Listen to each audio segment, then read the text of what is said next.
ఈరోజు వీడియోలో బ్రేక్ఫాస్ట్ కింద టిఫిన్ కింద నేను పెసరట్టు చూపిస్తున్నాను. ఈ పెసరట్టు మనకి చాలా ఆరోగ్యానికి చాలా మంచిది.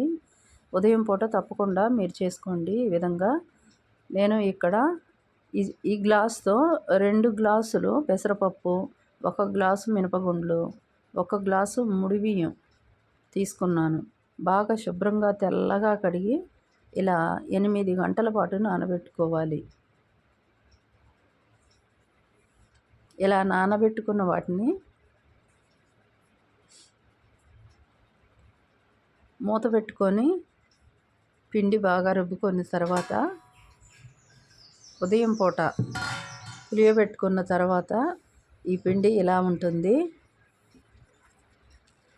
చూడండి, పిండి బాగా పులిసింది. తర్వాత దీన్ని బాగా కలుపుకొని ఈ విధంగా బాగా కలుపుకొని దానిలో 1 టేబుల్ స్పూను జీలకర్ర వేసుకోవాలి. జీలకర్ర వేసుకున్న తర్వాత బాగా కలుపుకోవాలి. తర్వాత స్టవ్ వెలిగించి పెనం పెట్టుకొని ఆయిల్ ఈ విధంగా వేసుకొని చేతితో రబ్ చేసుకోవాలి. బ్రష్తో కాకుండా చేతితో ఈ విధంగా పెనానికి రబ్ చేసుకొని స్టవ్ వెలిగించి స్టవ్ మీద పెట్టుకోవాలి. పెనం బాగా హీట్ ఎక్కిన తర్వాత ఇప్పుడు గంటెతో పిండి వేసుకొని 2 గంటల పిండి వేసుకొని బాగా రౌండ్గా తిప్పుకోవాలి.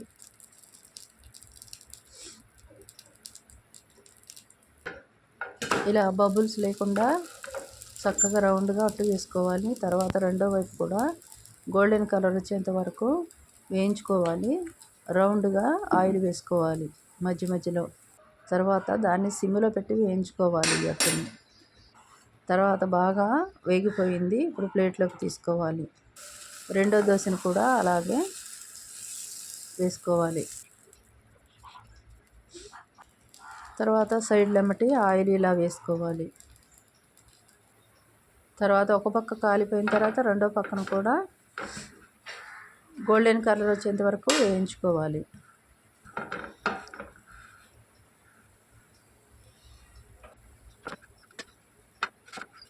తర్వాత దాన్ని తీసి ప్లేట్లో తీసుకోవాలి. తర్వాత మూడో అట్టు కూడా అలాగే నేను ఇక్కడ 3 సార్లు వేసి చూపిస్తున్నానండి. తర్వాత ఈ దోశలు ఒక్కొక్కటిగా తీసి ప్లేట్లో వేసుకోవాలి.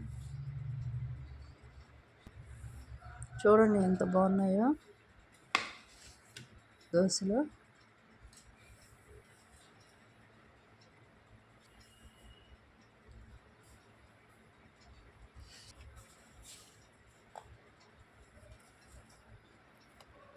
ఈ విధంగా వేసుకుంటే చాలా బాగుంటాయి దోశలు. ఈ టిప్స్ పాటించి మినపగుండ్లు కూడా 1 గ్లాసు వేసుకోవాలి.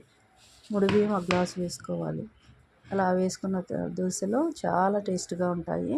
అన్ని చట్నీల్లోకి దోశలు బాగుంటాయి. పెసరట్లు అంతేనండి, టేస్టీ పెసరట్లు అంతేనండి, రెడీ అయిపోయాయి.